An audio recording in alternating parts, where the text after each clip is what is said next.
नमस्कार। आज हम बात करने वाले हैं असिस्टेड रिप्रोडक्टिव टेक्नोलॉजीज यानी ART के बारे में। ये एक ऐसा विज्ञान है जो न जाने कितने ही परिवारों को उम्मीद की एक किरण देता है। पर इस जबरदस्त टेक्नोलॉजी के साथ कुछ बहुत गहरी नैतिक जिम्मेदारियां भी जुड़ी हैं। तो चलिए आज इसी पर थोड़ी गहराई से बात करते हैं। तो आज हमारी पूरी बातचीत का जो सेंटर पॉइंट है वो यही सवाल है। देखिए, ये सिर्फ कोई साइंटिफिक प्रोसीजर नहीं है। ये तो इंसानी जिंदगी, रिश्तों और हमारे आने वाले कल से जुड़ा हुआ मामला है। तो फिर सवाल ये उठता है कि वो कौन से नियम हैं, कौन सी गाइडलाइंस हैं जो इस पूरे सफर को सेफ और एथिकल बनाती हैं। अच्छा, सबसे पहले तो ये समझना बहुत जरूरी है कि ART का मतलब सिर्फ वो कपल नहीं है जो पेरेंट्स बनना चाहते हैं। नहीं, ये एक बहुत ही कॉम्प्लेक्स प्रोसेस है जिसमें कई कई लोग शामिल होते हैं और हर एक की सुरक्षा, हर एक का सम्मान बहुत ज्यादा मायने रखता है। तो ये जो एथिकल फ्रेमवर्क है ना, ये एक तरह से सबके लिए एक सुरक्षा कवच जैसा है। ये हर किसी को प्रोटेक्ट करता है। इसमें सिर्फ वो कपल ही नहीं आते जो मदद ले रहे हैं, बल्कि वो लोग भी आते हैं जो अपने गैमेट्स या एम्ब्रियो डोनेट करते हैं, जो सरोगेट्स हैं। और हाँ, सबसे ज़रूरी, वो बच्चा जो अभी इस दुनिया में आया भी नहीं है, उसके हितों का भी पूरा ध्यान रखा जाता है। मतलब हेल्थ केयर स्टाफ से लेकर पूरी सोसाइटी तक इसका असर किस पर क्या पड़ेगा, ये सब सोचा जाता है। तो सवाल ये है कि ये सुरक्षा कवच, ये पूरा ढांचा आखिर टिका किस पर है? ये कुछ बुनियादी पिलर्स पर, कुछ ऐसे एथिकल प्रिंसिपल्स पर बना है जो हर एक फैसले में एक तरह से कंपास का काम करते हैं, सही गलत की दिशा दिखाते हैं। तो ये हैं वो 6 पिलर्स। सबसे पहला है ऑटोनॉमी, यानी अपना फैसला खुद लेने की आज़ादी।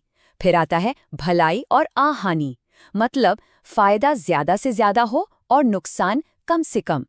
तीसरा है न्याय, यानी सबको बराबर का मौका मिले, कोई भेदभाव ना हो।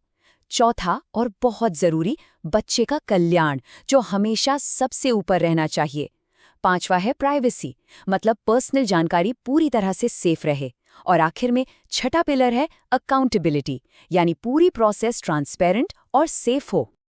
अब इन सभी पिलर्स में से एक ऐसा है जो शायद सबसे ज्यादा क्रिटिकल है, जो इस पूरे स्ट्रक्चर को एक साथ जोड़ कर रखता है, और वो है ट्रूली इन्फॉर्म्ड कंसेंट। और हाँ, ये सिर्फ किसी कागज पर साइन कर देने से कई कई ज्यादा बड़ी चीज है। देखिए, एक तो होता है बस हाँ कह देना, कंसेंट दे देना, और दूसरा होता है इन्फॉर्म्ड कंसेंट देना। दोनों में ना जमीन आसमान का फर्क है। इन्फॉर्म्ड कंसेंट का मतलब है कि प्रोसेस के हर रिस्क को समझा जाए, जैसे OHSS या मल्टीपल प्रेगनेंसी का खतरा। इसका मतलब ये भी है कि ये डिसाइड किया जाए कि कितने एम्ब्रियोज ट्रांसफर होंगे, और जो एम्ब्रियो बच गए उनका क्या करना है। जेनेटिक टेस्टिंग की लिमिटेशंस के बारे में पता हो, कॉस्ट और सक्सेस रेट के बारे में पूरी क्लैरिटी हो। इसी को कहते हैं असली ऑटोनॉमी।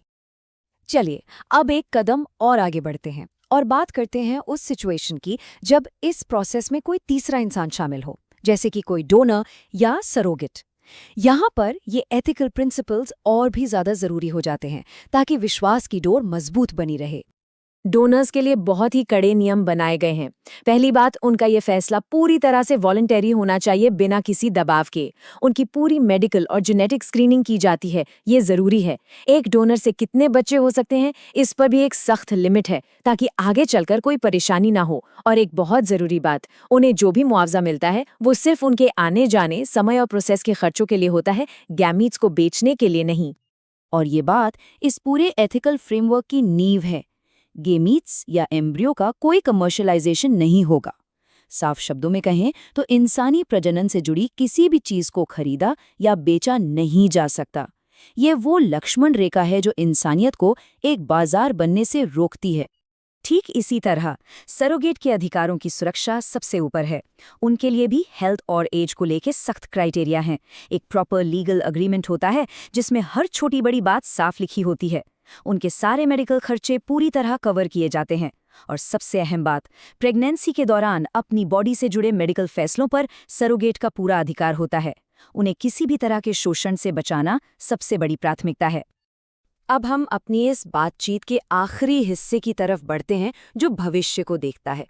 देखिए, जेनेटिक टेक्नोलॉजी जिस रफ्तार से आगे बढ़ रही है, ये बहुत ज़रूरी हो गया है कि हम कुछ बहुत ही साफ नैतिक सीमाएं तय कर दें। तो सबसे पहले ये साफ होना चाहिए कि ART का मकसद क्या है, इसे क्यों इस्तेमाल किया जाता है।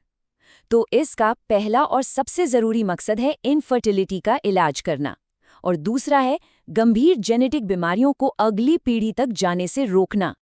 और जितना ज़रूरी ये जानना है कि इसका मकसद क्या है, उतना ही ज़रूरी ये जानना भी है कि इसका मकसद क्या नहीं है। इसका इस्तेमाल नॉन मेडिकल वजहों से बच्चे के फीचर्स चुनने के लिए नहीं किया जा सकता, जैसे कि आंखों का रंग बदलना या इंटेलिजेंस बढ़ाना।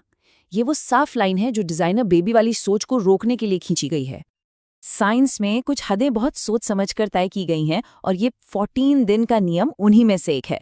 ये ग्लोबल एग्रीमेंट है कि किसी भी ह्यूमन एम्ब्रियो पर रिसर्च फर्टिलाइजेशन के 14 डेज के बाद नहीं की जाएगी। ये एक बहुत ही ज़रूरी लाइन है जो साइंटिफिक रिसर्च की आज़ादी और इंसानी जीवन के सम्मान के बीच एक बैलेंस बनाती है। और आखिर में कुछ चीज़ें ऐसी हैं जिन पर पूरी तरह से पाबंदी है, जैसे नॉन मेडिकल वजहों से बच्चे का जेंडर चुनना। दूसरा, जर्म लाइन एडिटिंग, यानी जीन्स में ऐसे बदलाव करना जो पीढ़ी दर पीढ़ी आगे जाएं। और तीसरा, रिप्रोडक्टिव क्लोनिंग। इन सभी चीज़ों पर बहुत ही गंभीर सेफ्टी और एथिकल वजहों से बिल्कुल भी परमिशन नहीं है। तो हम अपनी आज की बातचीत को इसी सवाल पर ख़त्म करते हैं। ART का साइंस बहुत बहुत तेज़ी से आगे बढ़ रहा है। आज हमारे पास जो ये एथिकल फ्रेमवर्क है, ये काफ़ी मजबूत है। पर असली चुनौती ये है कि जैसे जैसे ये टेक्नोलॉजी और भी ज़्यादा पावरफुल होती जाएगी, हम इन बुनियादी इंसानी उसूलों को आने वाली पीढ़ियों के लिए कैसे बचा कर रखेंगे, कैसे उन्हें रेलेवेंट बनाए रखेंगे। ये एक ऐसा सवाल है जिस पर हम सबको सोचने की ज़रूरत है।